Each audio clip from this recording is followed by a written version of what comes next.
Welcome back. It's A to Z here on Locked On Sports Atlanta, free on YouTube and wherever you get your podcast. Search Locked On Sports Atlanta. Subscribe to that YouTube channel. We're over 2,000 subscribers in just a few short months here, guys. The support from everybody out there in the Atlanta area and Atlanta sports fans everywhere has been phenomenal. So keep it up. Spread the word. Tell a friend. Listen to all the shows here on Locked On Sports Atlanta, whether this is A to Z or it's Hitting Hard with John Chuckery or ATL Day Ones, our Braves postcast, which returns after tomorrow night, right? Friday night, yeah.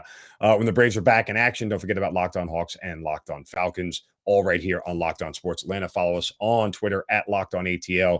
And remember, I'm at Mark Zinno, MarkZinno. We're going to get into the Braves and their start to the second half. We touched on it a little bit yesterday. I want to dive a little bit deeper into the latter part of the second half and critical junctures of the season as we forecast them out. So, I do want to continue with the Falcons here. And oh, by the way, before I get to the Falcons, this segment brought to you by our friends at Built Bar, but also John Collins still not traded yet. If you are like me and wondering when that's going to happen and probably thinking it's not going to happen, it's probably not going to happen because John Collins is still a member of the Atlanta Hawks. So I'm looking around and hoping to see somebody who can tell me where John Collins is. And guess what? He's not there. Hasn't been traded yet. So, okay, let's get back to the Falcons here. And this is a guy I got to get on the show, Josh Kendall, who covers the Falcons for the Athletic. I got to run into him at training camp and ask him to pop on here because I do like some of his work. And I think he brings up some good points about the Falcons and where they're going. But he does this best case, worst case scenario in Arthur Smith's second season. And here's why I think we're going to judge Arthur Smith a little bit unfairly. Again, part of the reason that Arthur Smith, got the coaching rating he did of 17 is because he took a team that had a really bad roster last year and only had quarterback as a salvageable position and really didn't have any dynamic pass catchers until Kyle Pitts really emerged about halfway through the year as a consistent target because Calvin Ridley went out with mental health issues and everything else and managed for them to win 7 games. And I don't want to hear about the competition. It's guys, it's not it. You know what? The Lions played bad competition last year too and only won 3 games or 4 games, whatever it was. So, stop grading what happens in the NFL where every team is only 2 or 3 players away from making the playoffs, that the competition is so bad. Like there may be a team in a given year that is that much worse than everybody else, but it's not like, even the dregs of the NFL are still highly competitive, comparatively speaking. They don't lose by 45 points every single week. It just doesn't happen that way in the NFL. So I don't want to hear about the competition. I say all that to say that Josh Kendall says the best case and worst case scenario for the Falcons from a season standpoint, and I kind of categorically disagree with both of them. The best case scenario for the Falcons is that the Falcons go to the playoffs, they get a 9-8 record, and he kind of goes down and counts the wins, this, that, and the other. That's not the best case scenario for the Falcons. There are 2 ways you can look at the best case scenario for the Falcons. One of them, and the easy layup one, is that they absolutely stink and they get the number 1 overall draft pick. That's literally the best case scenario for the Falcons. Why? Because you have so many options at your disposal with the number 1 overall pick. Not only to take a player that you want, but trade it away for more assets. You can get other ready-made NFL players, and this is a team that's going to have a ton of cap room next year. Like, that is the best case scenario, is that they get the number 1 overall pick, because the options at their disposal to rebuild a roster that, according to ESPN, is one of the worst in the league, are endless when you have the number 1 overall pick. It just is. And you will find a taker. Somebody who is desperate enough will absolutely take that number 1 pick off your hands, especially if you're not just asking for draft picks, but you're asking for actual players. Yeah. And this is a roster that will have space to pay players and will need talent. So that may be one of the best overall case scenarios. But the second best scenario, in my opinion, isn't about a record or where they finish. It's about the roster getting better and this team being competitive. Remember, this is the way you rebuild an NFL franchise. You do it with young, cheap talent that emerges better than expected.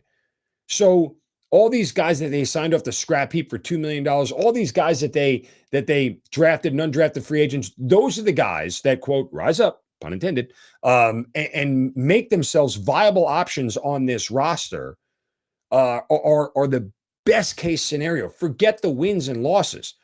Turn these guys into viable players that you can build around with high-level free agents and all the cap room to spend. That's how you turn around a rebuild. That's what's most important for the Falcons this year, is to develop talent. If everybody they have on their roster is somehow good enough to get them to 9-8, but they're not like high-level players, and they get a couple of fortunate breaks here and there, like, you can see the difference. You can still win games with average talent in this league and not have guys that are sustainable pieces, right? Like, it's possible. Anything in a one-season vacuum can happen. So that's where I look. I think those are the two best case scenarios. And furthermore, more than anything, I'll add one more point before we flip to the other side, is that if you can develop players, it says that Arthur Smith and his coaches are doing their job, and they are good at their job. And that is also a critical piece of a rebuild, is having a damn good coach who knows what he's doing. That, to me, is one of those things where, you really get a measure of how good your coach is. Now, the worst case scenario, I'll tell you that in a second. First, a word from our friends at Built Bar. From the people who invented healthy and tasty comes the latest gift to your taste buds.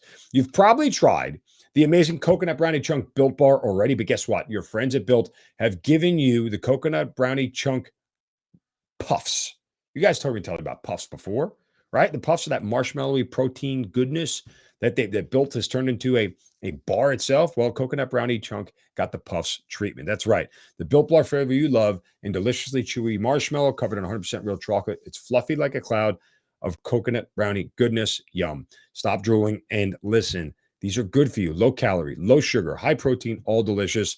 And they're here for a limited time. So go to built.com right now to make sure you don't miss out. They're going fast because they taste amazing, and they are great for you. Guys, I have Built Bars in my house. They're part of my daily sort of food regimen, the snack I need in between meals, something to hold me over until dinner, a snack post-dinner, late night before I go to bed that I don't want to be too filled up on. Built Bars are the way to go, especially these Puffs bars. They are excellent. Go to built.com, use the promo code LOCK15 and get 15% off your order. Use the promo code LOCK15 at built.com. All right, worst case scenario for the Falcons. And he says the Falcons win 5 games. And he writes that's not good enough to sniff the playoffs, but also probably not bad enough to get a top 3 pick in the 2023 draft. So, yeah, I would argue that's still going to get you a top 10 pick if you win 5 games, if not top 8. So the worst case scenario is to finish 8-9, okay, and miss the playoffs. So you're drafting at 15, 16 with nobody in the top 10, but yet, a hard chance to move up, where you're going to have to give up considerable assets if there's a player you want. Like, that's the worst case. That's the purgatory you don't want to be. You don't want to just miss the playoffs. 8-9 this year is going to be awful. 7-10 is probably going to be bad. 9-8 missing the postseason is going to suck. Like, because you're drafting at 18, 19, and you're not one of the 20 playoff teams, so you don't get a chance to get all the bump from the playoffs that your team needs. And guess what? You're stuck in the middle waiting for players to fall to you. That, I think, is the worst case. If they end up in the top 10 again, they're fine, as far as a draft pick is concerned, especially if it's top 8. I don't want them and I don't want them to only win 5 games, because I think that only winning 5 games signals that Arthur Smith hasn't made things better. And I don't think that's going to be the case. So, again, love Josh Kendall, love The Athletic. I think he does great work, but we're going to fight on this one. Remember the 2 best case scenarios: to have the number 1 overall pick, okay, and develop the talent on this roster. Make that list next year when they say overall roster, not 30th. Make it like, in the mid-teens. At least get that big of a jump. Coming up next, the Atlanta Braves will jump off on their second half coming up here tomorrow. What is the most critical juncture down the stretch they need to worry about schedule-wise? We'll tell you that next right here on A to Z on Locked On Sports Atlanta, free on YouTube and wherever you get your podcast. Search Locked On Sports Atlanta. Be right back.